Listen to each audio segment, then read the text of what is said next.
صلوا علیہ وآلہ۔ صحیح بخاری حدیث نمبر 61۔ حضرت صلی اللہ علیہ وسلم نے فرمایا، درختوں میں ایک درخت ایسا ہے کہ اس کے پتے نہیں جھڑتے، اور مسلمان کی مثال اسی درخت کی سی ہے، بتاؤ وہ کون سا درخت ہے؟ یہ سن کر لوگوں کا خیال جنگل کی طرف دوڑا۔ عبداللہ رضی اللہ تعالی عنہ نے کہا، میرے دل میں آیا کہ وہ کھجور کا درخت ہے، مگر میں اپنی کمسنی کی شرم سے نہ بولا۔ آخر صحابہ نے حضرت صلی اللہ علیہ وسلم سے پوچھا کہ وہ کون سا درخت ہے؟ آپ نے فرمایا، وہ کھجور کا درخت ہے۔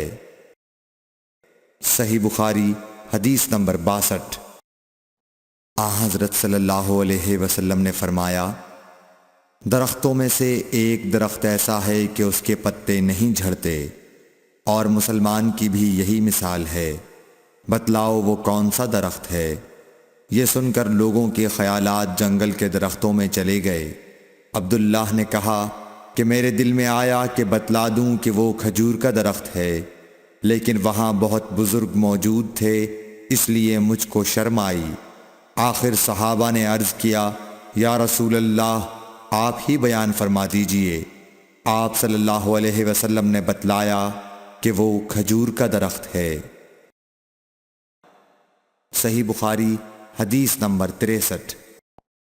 حضرت صلی اللہ علیہ وآلہ وسلم ایک بار مسجد میں بیٹھے ہوئے تھے، اتنے میں ایک شخص اونٹ پر سوار ہو کر آیا اور اونٹ کو مسجد میں بٹھا کر باندھ دیا۔ پھر پوچھنے لگا، بھائیو تم لوگوں میں محمد کون سے ہیں؟ حضرت صلی اللہ علیہ وسلم اس وقت لوگوں میں تکیہ لگائے بیٹھے ہوئے تھے۔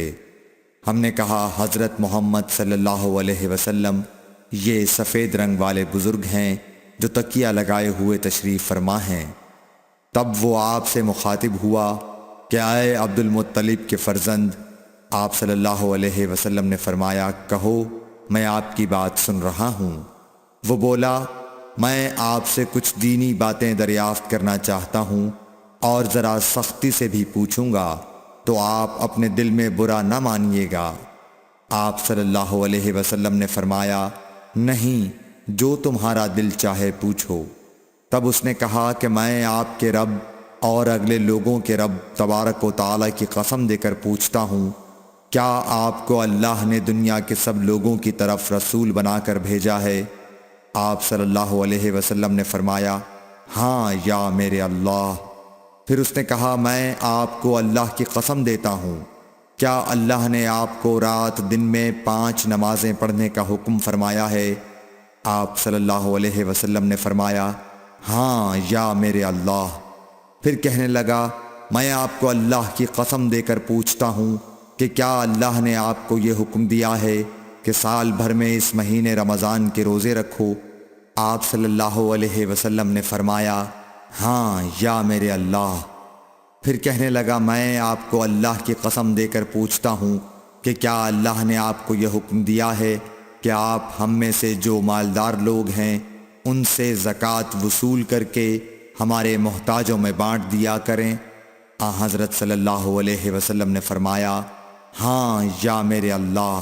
تب وہ شخص کہنے لگا، جو حکم آپ اللہ کے پاس سے لائے ہیں میں ان پر ایمان لایا، اور میں اپنی قوم کے لوگوں کا جو یہاں نہیں آئے ہیں بھیجا ہوا تحقیق حال کے لیے آیا ہوں۔ صحیح بخاری حدیث نمبر 64۔ رسول اللہ صلی اللہ علیہ وسلم نے ایک شخص کو اپنا ایک خط دے کر بھیجا اور اسے یہ حکم دیا کہ اسے حاکم بحرین کے پاس لے جائے۔ بحرین کے حاکم نے وہ خط کسریٰ شاہ ایران کے پاس بھیج دیا۔ جس وقت اس نے وہ خط پڑھا تو چاک کر ڈالا۔ راوی کہتے ہیں، اور میرا خیال ہے کہ ابن مسیب نے اس کے بعد مجھ سے کہا کہ اس واقعے کو سن کر رسول اللہ صلی اللہ علیہ وسلم نے اہل ایران کے لیے بد دعا کی کہ وہ بھی چاک شدہ خط کی طرح ٹکڑے ٹکڑے ہو جائیں۔ صحیح بخاری حدیث نمبر 65۔ رسول اللہ صلی اللہ علیہ وسلم نے کسی بادشاہ کے نام دعوت اسلام دینے کے لیے ایک خط لکھا یا لکھنے کا ارادہ کیا تو آپ صلی اللہ علیہ وسلم سے کہا گیا کہ وہ بغیر مہر کے خط نہیں پڑھتے، یعنی بے مہر کے خط کو مستند نہیں سمجھتے۔ تب آپ صلی اللہ علیہ وسلم نے چاندی کی انگوٹھی بنوائی جس میں محمد الرسول اللہ کندہ تھا۔ صحیح بخاری حدیث نمبر 66۔ ایک مرتبہ رسول اللہ صلی اللہ علیہ وسلم مسجد میں تشریف فرما تھے اور لوگ آپ صلی اللہ علیہ وسلم کے ارد گرد بیٹھے ہوئے تھے کہ 3 آدمی وہاں آئے۔ ان میں سے 2 رسول اللہ صلی اللہ علیہ وسلم کے سامنے پہنچ گئے اور ایک واپس چلا گیا۔ پھر وہ دونوں رسول اللہ صلی اللہ علیہ وسلم کے سامنے کھڑے ہو گئے۔ اس کے بعد ان میں سے ایک نے جب مجلس میں ایک جگہ کچھ گنجائش دیکھی تو وہاں بیٹھ گیا، اور دوسرا اہل مجلس کے پیچھے بیٹھ گیا، اور تیسرا جو تھا وہ لوٹ گیا۔ تو جب رسول اللہ صلی اللہ علیہ وسلم اپنی گفتگو سے فارغ ہوئے تو صحابہ رضی اللہ عنہم سے فرمایا، کیا تمہیں 3 آدمیوں کے بارے میں نہ بتاؤں؟ تو سنو۔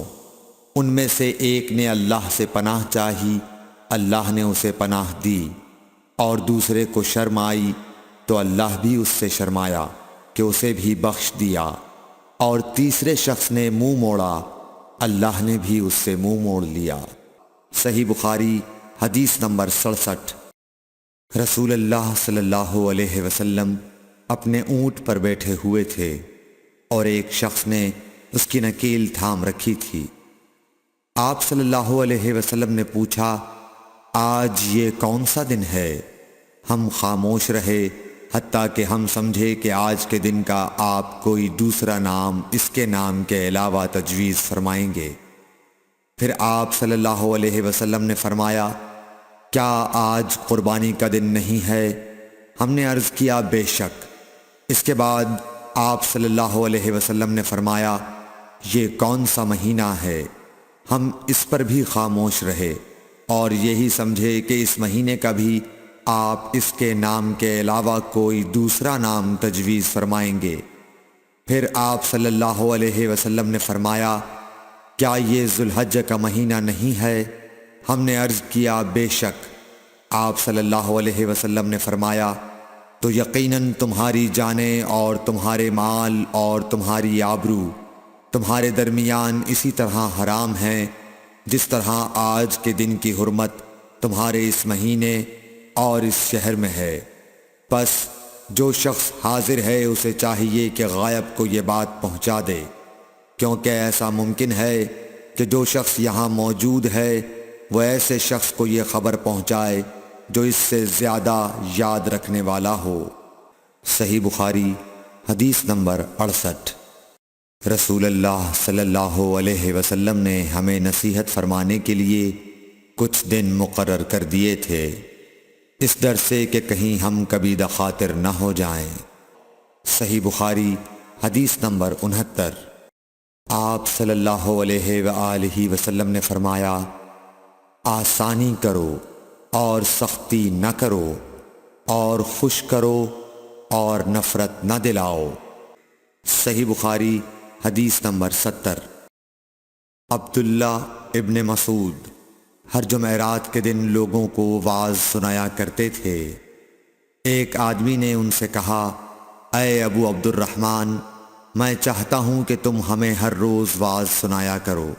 انہوں نے فرمایا، تو سن لو کہ مجھے اس امر سے کوئی چیز مانع ہے تو یہ کہ میں یہ بات پسند نہیں کرتا کہ کہیں تم تنگ نہ ہو جاؤ، اور میں وعظ میں تمہاری فرصت کا وقت تلاش کیا کرتا ہوں، جیسا کہ رسول اللہ صلی اللہ علیہ وسلم اس خیال سے کہ ہم کبھی دخاطر نہ ہو جائیں وعظ کے لیے ہمارے اوقات فرصت کا خیال رکھتے تھے۔ Thanks for watching. Don't forget to like, comment, share and subscribe to